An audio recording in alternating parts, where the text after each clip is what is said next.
Life has to go on. That seems to be the message from the Pennsylvania Amish community in the wake of Monday's deadly schoolhouse shooting.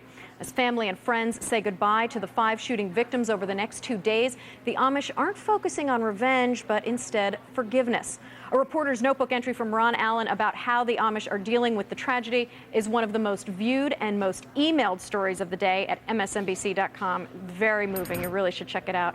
Catherine Saunders has lived in Lancaster County for 25 years. She is a nurse, and she's worked closely with the Amish families as a midwife. She, in fact, has delivered some of the children of that community, including 2 who were killed in the shooting. Kathy, I know you have a very close relationship with the Amish community, and you've actually visited with 2 of the families who lost loved ones in the shooting. How are they holding up? They're doing very well. It's a time of very quiet sadness, but they're doing well as anybody could be when they've lost a child. Yeah. In the past few days, we've heard so much from community members about forgiveness and the idea that this tragedy was part of God's plan. Now, from your experience, how does the deep faith of the Amish inform how they're coping with this shooting? They've grown up learning to forgive. That's part of their life. That's part of the fabric that makes up their community. And they have, in fact, forgiven the man and also embraced his wife and his children. They hold no animosity at all. And as a matter of fact, they want to keep them close within the community so that they can support them as well. Every family that I've talked to that's lost a child didn't speak of their child without also expressing concern and sorrow for his family.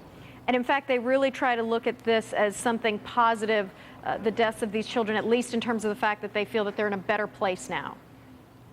That's correct. Nobody wants to lose their children.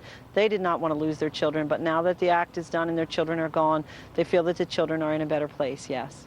How has the entire Amish community come together to embrace the families who've been directly affected by this? That's just something that always happens within the community. They all come together, go to the homes of the families that were affected. Even though there's a tragedy and many of us don't understand because our lives would stand still, in this community there are still crops to be brought in, there are cows to be milked, there are horses to be fed, there are families to be fed, and that work will continue and everyone will just step in and help without being asked or being told. Everybody will get the work done for the families that need it.